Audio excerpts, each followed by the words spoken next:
Bonsoir à toutes et à tous, ravi de vous retrouver pour ce nouveau numéro de 85 chrono, émission durant laquelle on va parler triathlon avec notre experte athlétisme triathlon, c'est Nathalie Ségura. Bonjour Nathalie. Bonjour. Et notre invité Cyril Pénisson, bonsoir. Bonsoir. Nouveau président du comité de Vendée de triathlon. Alors, nouveau plus ou moins, puisque vous étiez coprésident auparavant, vous êtes désormais seul aux manettes, puisque votre ancien coprésident Philippe Gaudin est devenu ce week-end le nouveau président de la Ligue. Et voilà, élection samedi après-midi, président de la Ligue.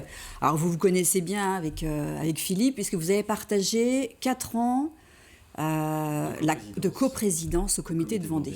Alors on peut commencer par saluer aussi le travail important qui a été fait par Luc Bourron et qui a laissé sa place après 2 mandats, qui a remis l'AG de la Ligue Pays de la Loire sur pied.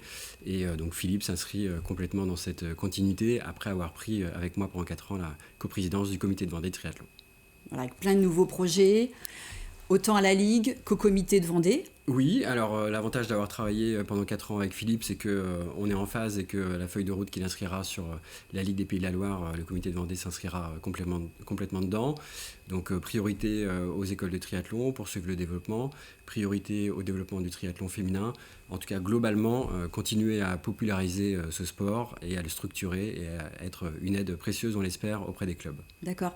Est-ce qu'on peut revenir sur l'année 2020, faire un petit bilan? Alors même si l'année a été très, très écourtée. Oui, alors comme tous les sports, on a forcément souffert de la crise sanitaire. Il était prévu 26 manifestations en 2020 sur l'ensemble des sports enchaînés. On a pu en faire 5. Heureusement, les plus importantes ont eu lieu en Vendée. Je pense notamment à l'Ironman des Sables et je pense à la Coupe de France des Herbiers. Et j'ai une petite pensée pour tous les organisateurs que je suis aussi qui, frustrés sur cette année 2020, espèrent bien pouvoir reporter leurs manifestations en 2021. Ouais. Les organisateurs et tous les clubs, il y a 12 clubs en Vendée. Oui, 12 clubs de triathlon en Vendée, dont 7 sont labellisés écoles de triathlon, donc peuvent accueillir un grand nombre de sportifs à partir de 6-7 ans. Le triathlon est un sport que l'on peut pratiquer à tous les âges et à tout niveau de compétition, donc voilà, il y en a pour tout le monde. Ouais, quand on pense triathlon, on pense faut que je sois un super homme ou une super femme pour aller faire une compétition. C'est abordable pour tout le monde. Oui, c'est vrai que dans l'image de ce sport, et c'est tant mieux, parce que c'est une locomotive médiatique, on pense à Ironman, on pense aux distances de fou, 3800 mètres de natation, 180 km de vélo et 42 km à pied. Mais le triathlon, c'est bien plus que ça. Donc, c'est des formats qui sont adaptés à tous les pratiques, toutes les distances. Donc, chacun peut y trouver son compte, que j'ai 45 ans et que j'ai pas fait de sport depuis très longtemps, ou que j'ai 6 ans et que j'ai envie de m'essayer à quelque chose en extérieur. Donc il faut démystifier un peu le triathlon. D'ailleurs, il y a pas des nouvelles disciplines, mais le bike and run qui arrive, les duathlons, même si on n'en a pas en Vendée, les raids multisports également. Oui, qui sont sous l'égide de la Fédération de triathlon. Oui, alors la Fédération de triathlon a cette chance-là, c'est de pouvoir accueillir un nombre très important de disciplines. Je voyais ce matin que ce week-end s'est déroulé les championnats du monde de triathlon en montagne, où donc là on enchaîne course à pied, ski, et il va m'en manquer un forcément, mais donc voilà, on peut pratiquer sur différents espaces naturels. Par chez nous, on peut enchaîner la natation en eau libre avec du VTT et puis des courses typées trail. Enfin voilà, il y en a pour tout le monde dans la fédération de triathlon, et y compris les raids qui nous ont rejoints depuis quelques années maintenant. Et si on revient sur le triathlon féminin, Oui. Je crois qu'il y a 27% de licenciées féminines en Vendée. Oui. C'est bien par rapport à la moyenne nationale. Oui, tout à fait. Ça nous laisse une marche de progrès et c'est tant mieux. Mais c'est déjà un bon score. C'est ce qu'on retrouve aussi sur les pratiquants jeunes. On est quasiment à 30% de licenciés jeunes en Vendée.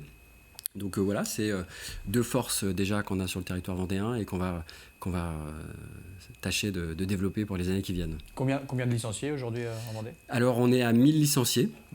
Voilà, c'est un chiffre qui est quasi stable par rapport à l'année dernière. Donc malgré tout ce qu'on a pu connaître en 2020, on a un chiffre stable de licenciés. Donc j'en profite pour saluer le travail très important qui est fait au quotidien de par les dirigeants et les entraîneurs qui n'ont cesse de remettre en question leur planning avec toutes les évolutions qu'on peut connaître.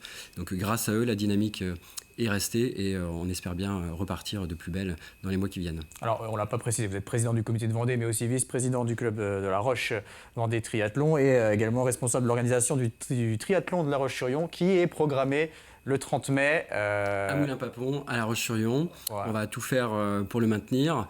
Normalement, le mois de mai, avec l'arrivée des beaux jours, devrait nous permettre de réorganiser des manifestations. Alors, à ce titre, j'ai échangé avec le président de la Fédération française de triathlon samedi, qui nous relayait les actions qu'il mène au plus haut lieu, à savoir un regroupement de la Fédération française de triathlon, de la Fédération française d'athlétisme, de cyclisme, et qui sera rejoint aussi dans les prochains jours par la Fédération de natation. Tous ensemble, c'est 12 000 manifestations qui sont organisées sur le territoire français. C'est en retombées économiques plus d'1 milliard d'euros de retombées. Et leur idée, pour être force de proposition, c'est d'organiser des manifestations tests dès que possible, et notamment le 12 et 13 mai à Carcassonne pour la partie triathlon. Et parce que c'est ce qu'on manque de tous aujourd'hui, c'est un cahier des charges donné par la préfecture. Et puis nous, pas de problème, on a l'habitude de s'habituer, on s'adaptera à ça. Et on pourra repartir sur nos manifestations parce qu'on a tous besoin. On parlera justement dans quelques instants de cette saison 2021, du calendrier qu'on peut envisager sur les prochains mois, même si c'est encore un peu flou. Petite parenthèse pour s'intéresser au reste de l'actu sportive avec de la voile. Retour de la voile au Sables d'Olonne après le Vendée Globe. 18e édition de la Solo Maître Coq. Elle a débuté ce lundi avec la première manche, une course côtière de 30 000. La Solo Maître Coq qui concerne la classe Figaro avec, vous le voyez, c'est Figaro 3 à foil. C'est la première manche du championnat de France élite de course large. 29 skippers y participent. Épreuve organisée par les Sables d'Olonne Vendée Course au large. 3 courses au programme, donc 2 manches côtières de 30 000 ce lundi et demain mardi, puis la grande course longue de 340 000 qui s'élancera jeudi, qui emmènera les skippers entre Belle-Île, l'île de Ré et l'île Dieu. La première manche aujourd'hui a été remportée par le Britannique Alan Roberts sur 6-4 services. Il devance Pierre Quiroga, skipper massif, et Tom Laperche, Bretagne CMB Performance. Tom Laperche, le tenant du titre, donc vainqueur en 2020. À noter la 16e place de Xavier Macaire et la 23e place de Vincent Rioux, puisque donc, parmi les participants on trouve Xavier Macaire, vainqueur en 2019, et donc Vincent Rioux, le vainqueur du Vendée Globe 2004, qui revient sur la classe Figaro 18 ans après. On va écouter Xavier Macaire et Vincent Rioux au micro d'Albin Mouton. Les objectifs, c'est d'être là pour essayer d'être le premier. Le but, c'est de réussir à gagner la course. Voilà, comme d'habitude, en Figaro, la concurrence est vraiment rude et c'est jamais le même vainqueur.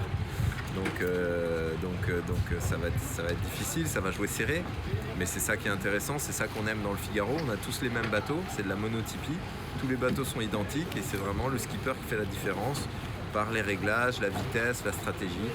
Donc voilà, moi je vais tenter de la gagner. Je l'ai gagnée déjà en 2019, cette Solo Maître Coq. J'ai envie de faire aussi bien. Moi, j'ai pas d'objectif sportif, je redébute et puis je suis là sur le championnat de France solitaire où il y a pléthore de jeunes champions qui connaissent très bien le maniement du Figaro 3, donc j'ai pas de prétention ici. Ici, mon objectif, c'est de faire le point déjà, point technique, point sportif sur le boulot qui reste à accomplir d'ici le mois d'août. Et puis sur la solitaire, mes objectifs cette année, ils seront pas très ambitieux. Mon objectif est de m'y consacrer, j'ai envie de dire 3 ans, afin de retrouver le meilleur niveau sportif. Maintenant, la première année, c'est un petit peu l'état des lieux. Et puis voilà, c'est une série de haut niveau. Donc, on ne peut pas arriver comme ça du jour au lendemain et se retrouver aux avant-postes. Donc voilà, il faut retourner au boulot, il faut retourner à l'école et c'est ce que je fais. Donc, départ de la deuxième manche côtière ce mardi à 11h. En cyclisme, excellent week-end pour le Vendée U avec 3 victoires sur 3 courses élite nationale. Victoire de Thomas Bonnet tout d'abord sur le Tour des 4B Sud-Charente. Sur la Flèche de Locminé, c'est Émilien Janière qui s'impose. Et puis sur le Grand Prix de Buxerolles, victoire de Sandy Dujardin. Théo Menant prend la 3e place. Et à noter également du côté du Team Total Direct Energy, la belle 10e place d'Anthony Turgis sur Milan-San Remo samedi. En tennis, Marine Parto, licenciée au tennis Entente-Lyonnaise, a remporté ce week-end les internationaux féminins de Gonesse, un tournoi doté de 15 000 $. Elle a battu en finale l'Espagnole Jessica Bouzas-Manero, 6-4, 6-3, 507e joueuse mondiale avant le tournoi. Marine Parto devrait connaître une belle progression au classement mondial. Une autre petite info qui est tombée aujourd'hui, basket avec le RVBC, l'équipe de La Roche, et la joueuse à double nationalité américaine et jamaïcaine Tiffany Clark prolonge de 2 saisons au sein du club lyonnais. On va parler un peu d'athlétisme, Nathalie, avec une journée marche athlétique qui était organisée samedi par l'Athletic Club de La Roche-sur-Yon au stade Jules Ladoumègue, avec les meilleurs marcheurs du club lyonnais qui étaient présents pour initier les jeunes athlètes à cette discipline. Il y avait donc Camille Aurière, Alexis Robichon et bien sûr Héloïse Terek, récente championne de France élite sur 3000 mètres. Ils ont pu sensibiliser les plus jeunes, leur faire découvrir la technique propre à la marche. Héloïse Terek qui se projette vers les compétitions internationales, européennes tout d'abord, et puis pourquoi pas olympiques par la suite. On va écouter Dominique Guillet, alias Moustache, entraîneur de l'ACLR, et Héloïse Terek au micro de Thibaut Grasset. On a organisé cette petite journée, c'est 4 heures qu'on a fait ensemble. Et puis bon, c'est un succès, hein, vu le nombre de gamins qui restent encore pour faire de la comparaison entre eux, avec les marcheurs. Voilà, donc c'est une belle réussite et on refera d'autres fois. Et puis le but, c'est que surtout qu'on les retrouve dans les compétitions qui vont se mettre en place dès que le Covid nous laissera un peu en paix. Voilà, donc c'est une première, mais ça ne sera pas une dernière. Et j'espère surtout que les jeunes vont... ça leur a plu, hein, je pense, parce que vous voyez, ils sont encore sur le terrain à vouloir se comparer avec Héloïse, Camille et Alexis. Là, mon objectif à court terme, ça va être de me qualifier à la Coupe d'Europe qui se déroulera à Poděbrady en République tchèque le 16 mai. Je ne me ferme pas la porte pour les JO de Tokyo cet été. Je sais qu'il me reste encore du travail à faire.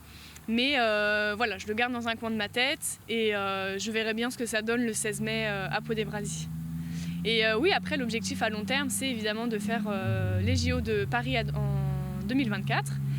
Et c'est vraiment le plus gros objectif de ma carrière pour l'instant.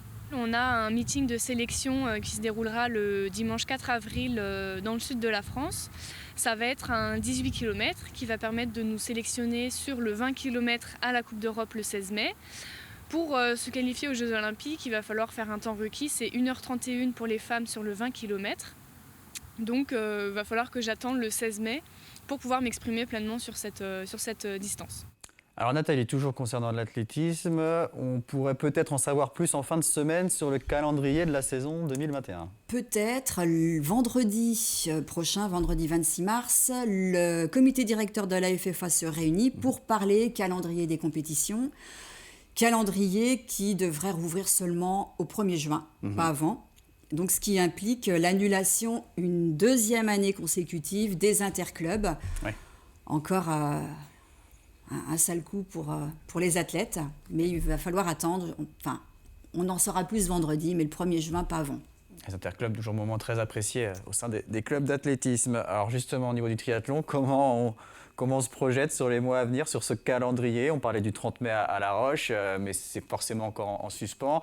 Vous, en tant qu'au sein du comité, comment vous prévoyez ça? Alors pour faire le lien avec le reportage d'avant, on pense aussi au JO pour le triathlon avec Gladys Lemoussu pour la partie handisport qui avait été notre première médaillée sur la dernière Olympiade. Et puis on pense à Léo Bergère aussi de Saint-Jean-de-Mont qui potentiellement pourrait aller nous chercher une médaille. Et puis plus localement, on fait comme les autres, on s'adapte en fonction des annonces qui arrivent. On a bon espoir de reprendre les compétitions au mois de mai. On est tous prêts. Donc maintenant, on attend les directives et les autorisations. Alors la grosse compétition, c'est bien évidemment l'Alpha Ironman des Sables d'Olonne. Tout le monde se pose la question, est-ce que ça sera maintenu le 4 juillet ? J'ai envie de dire que, comme en 2020, ils sont certainement positionnés à l'endroit le plus opportun sur le calendrier. Je pense j'espère en tout cas que début juillet, la situation se sera ouverte. Et donc, oui, il y a de très fortes chances, et j'en suis sûr, connaissant les organisateurs qui travaillent pour que tout soit fait pour que ça puisse avoir lieu. Donc, oui, vous pouvez déjà conserver la date sur le calendrier du 4 juillet pour l'Ironman des Sables. Ouais. Et puis d'autres manifestations importantes aussi vont se dérouler au cours du second semestre. Oui, alors ce qui risque de se produire, c'est qu'on risque même d'avoir une bousculade dans le calendrier. Ça, je pense que chacun voudra conserver sa course. On aura certainement les championnats de Vendée de triathlon sur le format de Saint-Gilles-Croix-de-Vie au mois de septembre. Et puis, très, très proche aussi, on aura les championnats de France d'handisport qui auront lieu à Saint-Jean-de-Mont avec, et c'est important, une journée aussi détection. Donc là, c'est un appel à tous les sportifs handisport. Vous pourrez venir vous essayer au triathlon à ce moment-là. Et puis, ça vous permettra de savoir déjà si vous pouvez pratiquer, dans quelle catégorie d'handi vous pouvez pratiquer le triathlon. Donc ça, c'est le 11 septembre à Saint-Jean-de-Mont. Oui, ça, ce sera le 11 septembre à Saint-Jean-de-Mont. Donc c'est une journée également des portes ouvertes un peu. On peut appeler ça une porte ouverte, oui, détection, porte ouverte, ouverte à tous les handisports. Qui pourront assister du coup également au championnat de France. Au championnat de France, sous l'égide de Philippe Godin, président de la Ligue Pays de la Loire, et qui laissera sa place dans les jours qui viennent à la présidence de Saint-Jean-de-Mont. Et alors concernant les jeunes dans les clubs, il y a des classes tri d'organiser. Oui, pour leur permettre de se situer et puis petit à petit d'aller vers le plus haut niveau. On organise des tests donc au sein du comité de Vendée pour que l'ensemble des jeunes vendéens puissent faire des tests en natation, en vélo et en course à pied, qui puissent se situer. Et ça leur permet ensuite d'intégrer des stages au niveau ligue ou au niveau national pour aller se frotter un peu plus au haut niveau. Et on voit là, dernièrement, je crois que c'est Fontenay qui a passé le week-end sur la côte. On voit que les dirigeants de club, les coachs, ils mettent vraiment tout en œuvre pour motiver leurs triathlètes. Oui, c'est clair qu'ils font tous un travail formidable, que ce soit les dirigeants et les entraîneurs, pour que chacun puisse rester mobilisé, concentré, investi. Et puis voilà, le sport, c'est essentiel, on en a tous besoin. Et donc grâce à eux, voilà, il y a une dynamique qui se maintient dans le triathlon. Vous avez pas mal de vitrines quand même pour vous aider à promouvoir le triathlon en Vendée. Alors, il y a ce Alpha Ironman au Sable, bien sûr. Il y a ce club de Saint-Jean-de-Mont qui est régulièrement sur le podium du championnat de France de D1.